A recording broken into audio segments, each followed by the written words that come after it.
Welcome to Chitra Murali's kitchen. இன்றைக்கி என்ன recipe பார்க்க போகிறோம் அப்படின்னா பாவக்காய் பிட்ல அப்புறம் வாழைக்காய் கறி இதுதான் பார்க்க போகிறோம்.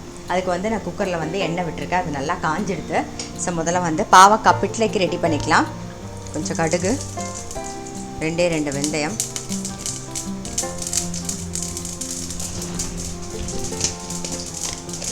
பெருங்காயம் கொஞ்சம் சேர்த்துக்கலாம், கருவேப்பிலை, பாவக்காய் வந்து மெலிசாக கட் பண்ணி வச்சுருக்கேன், அதையும் சேர்த்துட்றேன். கொஞ்சமாக மஞ்சள் பொடி,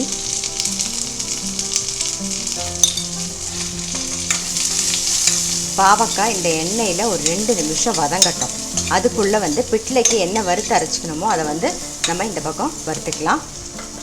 இந்த பக்கம் வந்து கடாயில் 1 ட்ராப் எண்ணெய் விட்டுருக்கேன். நம்ம பெருங்காயம் அங்கே அதிலே சேர்த்ததுனால வறுக்கும் போது சேர்க்கணுங்கிற அவசியம் இல்லை.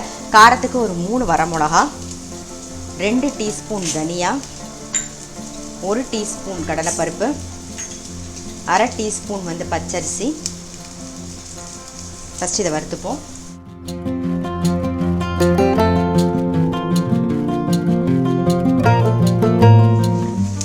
கடலைப்பருப்பு தனியாலாம் வறுபட்டுருது. தேங்காய் வந்து நல்லா ஒரு 3 டேபிள் ஸ்பூன் தேங்காய் சேர்க்குறேன் நான்.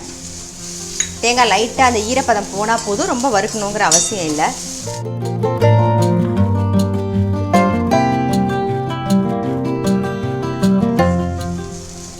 பாருங்க நல்லா வறுபட்டுருது.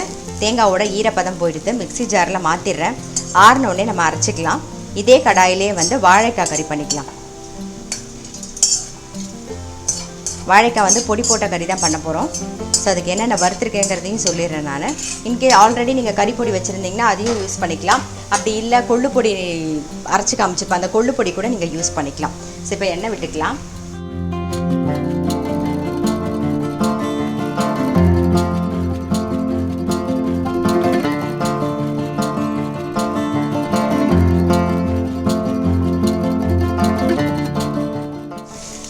பார்த்தீங்கன்னா கொஞ்சமாக அப்படியே வதங்கிட்டு இருக்கா.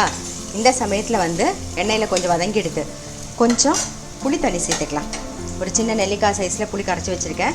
ஸோ புளி தண்ணி சேர்த்துக்கலாம். இது கூடவே கொஞ்சம் ஒரு 1/2 டம்ளர் தண்ணியும் சேர்த்துப்போம். உப்பு, தேவையான உப்பு, இதெல்லாம் சேர்ந்து பாவக்காய் வந்து வேகட்டும். மூடி வச்சுட்டேன். இந்த பக்கம் எண்ணெய் காஞ்சிடுத்து. கடுகு, உளுத்தம்பருப்பு, சீரகம் தாளிக்கிறேன். கொஞ்சம் கருவேப்பிலை,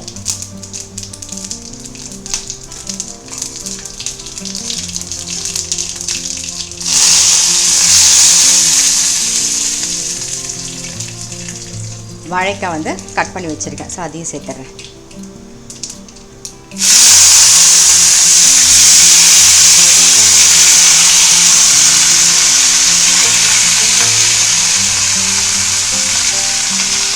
மஞ்சள் பொடி, உப்பு,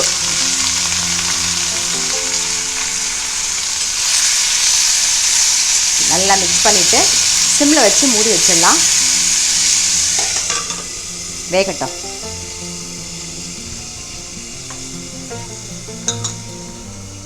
பாருங்க இந்த பக்கம் வந்து வாழைக்காய் நல்லா வெந்துடுது. அதுக்கு வந்து பொடி போட்டுடலாம். நான் என்னென்ன சேர்த்துருக்கேன்னு சொல்லிடுறேன். தனியா, கடலைப்பருப்பு, வரமிளகா, கொஞ்சம் சீரகம், மிளகு, அதுக்கப்புறம் கொஞ்சோண்டு கருவேப்பிலை, கொஞ்சம் பெருங்காயம். ஸோ எல்லாமே சேர்த்தே வந்து வறுத்து பொடி பண்ணுது. ஸோ அந்த பொடியை சேர்த்துருவோம். நீங்கள் கொள்ளு பொடி இருந்தால் அதுவும் சேர்த்துக்கலாம், இல்லை கறி பொடி இருந்ததுன்னா அது கூட நீங்கள் சேர்த்துக்கலாம். நல்லா மிக்ஸ் பண்ணிடுவோம். தேங்காய் வந்து கொஞ்சமாக சேர்த்துக்கலாம் மேலாக. வறுத்து கூட நீங்கள் அரைச்சிக்கலாம் தேங்காயை. நான் வந்து மேலாக சேர்த்துக்கிறேன். அவ்வளோதான், நம்மளுடைய வாழைக்காய் கறி ரெடி ஆகிடுது. அதை வந்து ஆஃப் பண்ணிவிடுவோம். இந்த பக்கம் பார்த்திங்கன்னா பாவக்காயும் நல்லா வெந்திருக்கும். பாருங்கள் நல்லா வெந்துடுது. ஸோ இப்போ என்ன பண்ண போகிறோன்னா அரைச்ச விழுதை சேர்த்துருவோம்.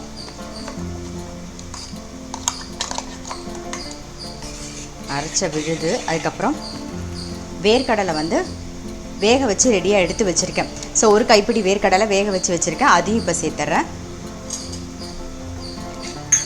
இது கூடவே வேக வச்ச பருப்பையும் சேர்த்துருவோம். தோரம் பருப்பு வேக வச்சு ரெடியாக இருக்குது, அதையும் சேர்த்துடலாம். இதெல்லாம் சேர்ந்து நல்லா கொதிக்கணும். வெல்லம்,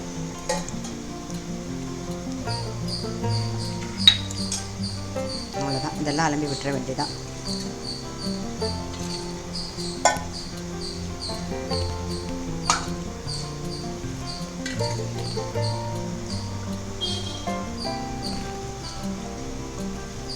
பாருங்கள், நம்மளுடைய பிட்லையும் ரெடி ஆகிடுத்து. நல்லா கொதிச்செடுத்து மேலாக வந்து கருவேப்பிலை போட்டுடலாம். அவ்வளோதான். சரி, இன்றைக்கி ரெசிபி பார்த்துருப்பீங்க, பாவக்காய் பிட்லம். இது வந்து லாஸ்ட்டாக நீங்கள் வேணும்னா தேங்காயை நல்ல லைட் ப்ரௌன் கலரில் வறுத்து கூட சேர்க்கலாம். பட் நான் இன்றைக்கி சேர்க்கல. நீங்கள் பண்ணும்போது உங்களுக்கு பிடிக்கும்னா நீங்கள் அது கூட சேர்த்துக்கலாம், லாஸ்ட்டாக சேர்த்துக்கலாம். ஸோ பாவக்காய் பிட்ல எப்பயும் சொல்கிற மாதிரி தான், நல்ல சுடசாதத்தில் நெய் விட்டு பிசைஞ்சு சாப்பிட்டிங்கன்னா ரொம்பவே நல்லா டேஸ்ட்டாக இருக்கும். அதே மாதிரி இந்த வாழைக்காய் பொடி போட்ட கறியும் ரொம்பவே நல்லாயிருக்கும். கறிப்பொடி இருந்தால் யூஸ் பண்ணுங்கள். இல்லை நீங்கள் நான் சொன்ன கொள்ளு பொடி நான் ஏற்கனவே உங்களுக்கு வீடியோ பண்ணியிருக்கேன். அந்த கொள்ளு பொடி இருந்ததுன்னா அதை கூட நீங்கள் யூஸ் பண்ணிக்கலாம். இல்லை இப்போ சொன்ன காம்பினேஷனில் கூட நீங்கள் வந்து கறிப்பொடி வறுத்து போடலாம். அதாவது தனியா, கடலைப்பருப்பு, வரமிளகா, கொஞ்சமாக சீரகம், கொஞ்சம் மிளகு, அப்புறம் பெருங்காயம், கொஞ்சம் கருவேப்பிலை, இதெல்லாம் வறுத்துட்டு கூட நீங்கள் சேர்க்கலாம். ஸோ இப்போ நான் சொன்ன காம்பினேஷனில் கூட நீங்கள் சேர்க்கலாம். ஸோ கண்டிப்பாக வந்து ட்ரை பண்ணி பாருங்கள்.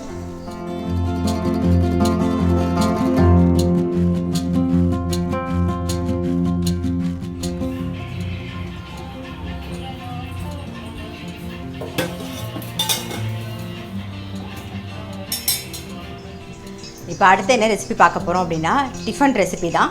அதாவது கோதுமை ரவை இருக்கு இல்லையா, அதில் வந்து உப்புமா கொழுக்கட்டை நம்ம பண்ண போகிறோம். அதுக்கு வந்து நான் என்ன பண்ணியிருக்கேன்னா, ஒரு 1/4 கப்பு, அதாவது 2 கப்பு கோதுமை ரவை எடுத்திருக்கேன். அதை வந்து வாஷ் பண்ணிவிட்டு தண்ணியை வடிய விட்டுட்டு, இந்த பாருங்கள், இந்த பக்கம் வறுத்து ரெடியாக வச்சுருக்கேன். ஓரளவுக்கு இந்த அளவுக்கு லைட்டாக வறுத்தா போதும், ரொம்ப செவக்க வறுக்க வேண்டாம். வறுத்து வச்சுருக்கேன். இந்த பக்கம் வந்து கடலைப்பருப்பு வந்து ஒரு 1/4 கப்பு, 2 வரமிளகா, காரத்துக்கு வரமிளகா மட்டும்தான். ஸோ 2 வரமிளகா எடுத்திருக்கேன். இதை வந்து அரைச்சி எடுத்துகிட்டு வந்துடுவோம். ரொம்ப நைஸாகவும் அரைக்க வேண்டாம், ஓரளவுக்கு கொஞ்சம் கோர்ஸாக இதை வந்து அரைச்சி எடுத்துகிட்டு வந்துடுவோம். நம்ம ஃபஸ்ட் இதை அரைச்சி எடுத்துகிட்டு வந்துடுவோம். இந்த பக்கம் கடாயில் வந்து தேங்காய் எண்ணெய் விட்டுருக்கேன். தேங்காய் எண்ணெயில் பண்ணால் தான் நல்லா டேஸ்ட்டாக இருக்கும். ஸோ தேங்காய் எண்ணெய் விட்டுருக்கேன். அது காயட்டும். காயறதுக்குள்ளே இதை அரைச்சி எடுத்துகிட்டு வந்துடலாம். பாருங்கள், கடலைப்பருப்பும் வரமிளகாயும் அரைச்சாச்சு. இந்த மாதிரி ரொம்ப நைஸாக இருக்காது, கொஞ்சம் கோர்ஸாக தான் இருக்கும். இந்த பக்கம் எண்ணெய் காஞ்சிருக்கு. கடுகு, கொஞ்சம் உளுத்தம்பருப்பு, கடலைப்பருப்பு, கொஞ்சம் பெருங்காயம், கருவேப்பிலை சேர்த்துக்கலாம். நம்ம வந்து 2 கப்பு ரவை எடுத்திருக்கோம். அதாவது கோதுமை ரவை 2 கப்பு எடுத்திருக்கோம். அதுக்கு 4 கப்பு தண்ணி விடுறேன்.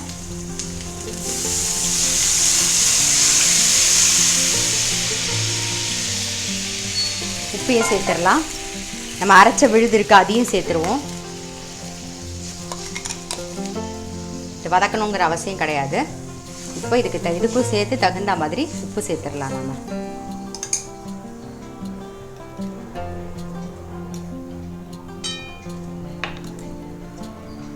தேங்காய், இப்போ இதெல்லாம் சேர்ந்து ஒரு கொதி வரட்டும். பாருங்க, நல்லா ஒரு கொதி வந்துடுது. ஸோ இப்போ வந்து நம்ம வறுத்து வச்சுருக்கிற கோதுமை ரவையை சேர்த்து அப்படியே கைவிடாமல் கலரிப்போம்.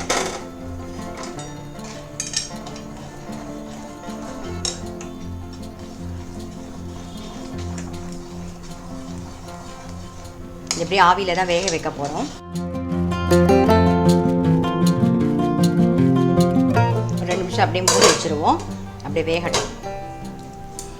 இதுக்கு தொட்டுக்கிறதுக்கு வந்து நம்ம இஞ்சி தொகையில் தான் அரைக்க போகிறோம். ஸோ அது எப்படி அரைக்கிறது அப்படின்னு பார்த்துடலாம்.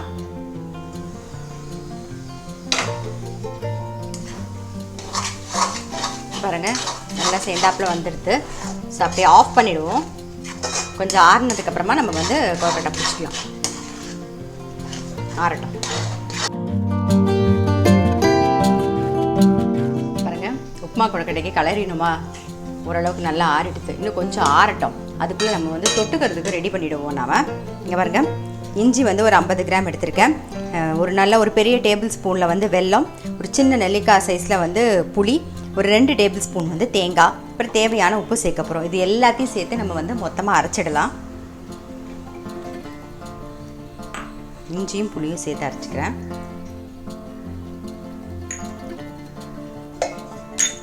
தேவையான உப்பு, அப்புறம் வெல்லம், தேங்காய், இதெல்லாம் சேர்த்து அரைச்சி எடுத்துகிட்டு வந்துடலாம். பாருங்கள், நம்ம வந்து அரைச்சாச்சு. இஞ்சி, தேங்காய், புளி, அதுக்கப்புறம் வந்து வெல்லம் எல்லாம் சேர்த்து அரைச்சாச்சு. ஸோ இந்த பக்கம் வந்து கடுகு,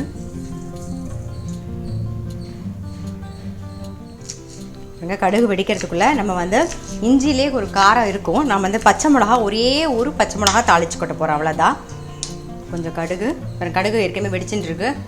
கொஞ்சம் உளுத்தம் பருப்பு, கொஞ்சம் கருவேப்பிலை, பச்சை மிளகா, அப்புறம் பெருங்காயம். ஃபஸ்ட்டு பெருங்காயம் சேர்த்துருவோம்.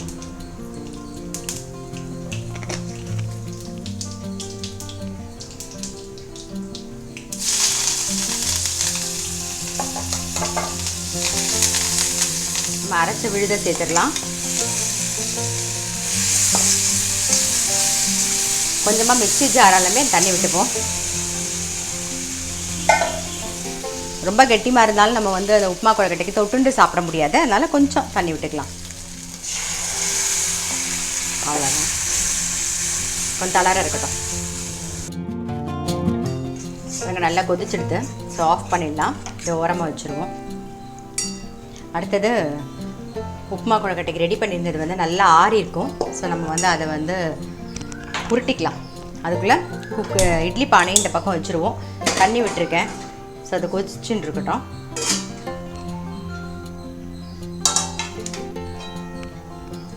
நல்லா ஆறிடுது பாருங்க. ரொம்ப பெருசும் இல்லாமல் சின்னதும் இல்லாமல் மீடியமாக இந்த மாதிரி உருண்டை உருட்டிக்கலாம். நாம்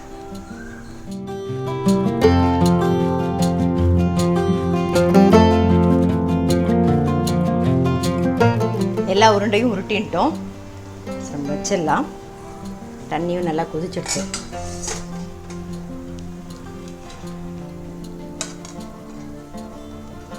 அப்படியே அடிக்கிட்டே வந்துடும்.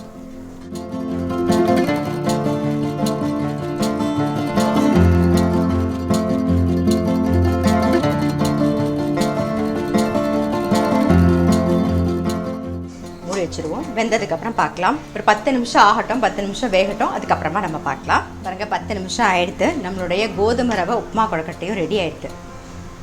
எடுத்துடலாம். கொஞ்சம் ஆறுனதுக்கு அப்புறமா நம்ம வந்து எடுத்துக்கலாம்.